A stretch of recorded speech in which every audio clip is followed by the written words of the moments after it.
In our main story this morning, the Mint visited Caledonia, east of the capital city, Harare, to look at the effects of urbanization on Harare and to find out if government and the city council have put in place the necessary infrastructure and have long-term plans to cope with the massive influx of citizens who are moving from rural areas into the capital.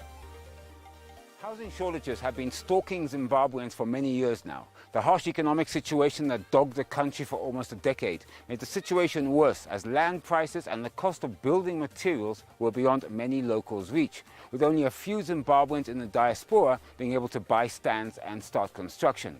Housing is an important issue that keeps many Zimbabweans, especially the urbanites, awake at night as they ponder what to do to own one.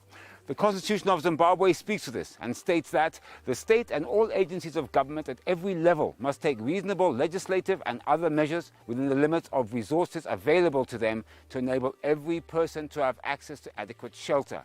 The Mint decided to visit Caledonia, a new sprouting suburb east of Harare, to understand what Zimbabweans are doing to build homes and also the effect of diasporans on the housing situation in Zimbabwe. Such a settlement is no surprise in Harare these days, given the recent rural migration to urban areas over the past few years, as the economic situation in the country forced rural people to seek their fortunes in the big cities of the country. People have flocked to Harare in droves for various reasons, more than quadrupling the Harare metropolitan population overnight. And just to be fair, migration in itself is just one issue when it comes to urban housing. Issues such as infrastructure development, such as roads, access roads, water and sanitation, and other social amenities are equally as important. Furthermore, how about schools, clinics, recreational facilities, and churches? And of course, we must include in that power and energy supplies. I have not even mentioned the prohibitive costs of house building materials such as bricks and cement.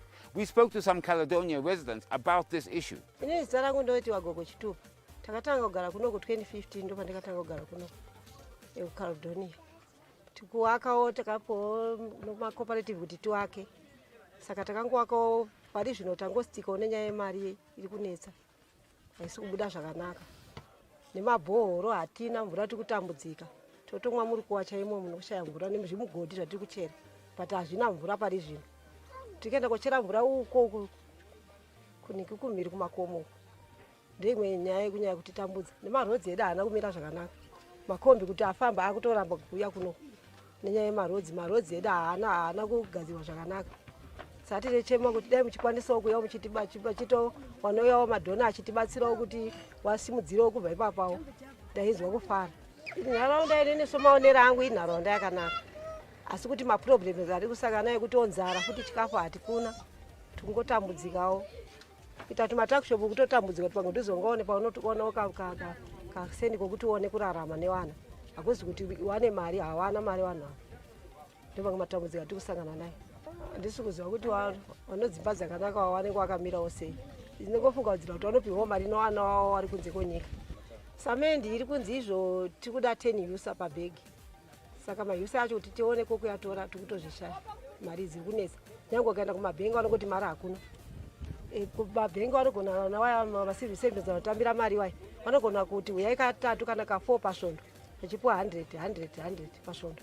Mari yekuti igone kuti itenge yusa kuti ndiwake hazvisi kubatana. Tangomirawo takadaro. Urbanization has taken its toll on all developing countries worldwide, and Zimbabwe is no exception. The government and local authorities have run short of service land or even land that is closer to existing infrastructure. Failure by government to meet the ballooning housing demand led to a colossal mushrooming of informal settlements, side buildings on existing stands, overcrowding in most high-density suburbs, unsanctioned connections of water, sewage and electricity, amongst other challenges. We used to have a slogan in Zimbabwe, housing for all by 2020, but this has since gone into oblivion. So what then becomes crucial is effective and adequate town planning. That's where the local councils step in. They need to create properly planned settlements, but more importantly, have a master plan to cater for city and town expansion for at least the next 25 years. Zimbabwe must still strive for houses for all, but it will take all of us as a nation to work together and pull in the same direction.